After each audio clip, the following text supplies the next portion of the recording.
Ну вот допереговаривались наши товарищи-то высокопоставленные. Вот он, крушение поезда в Брянске. Это только начало. До этого дроны были, сейчас вот поезда.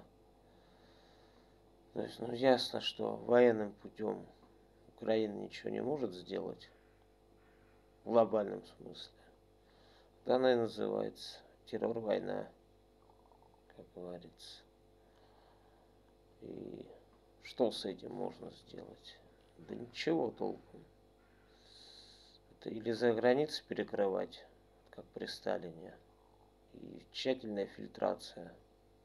Этого тоже никто делать не будет. Так что получается, что с хохлами-то влипли еще похлеще, чем с чеченцами.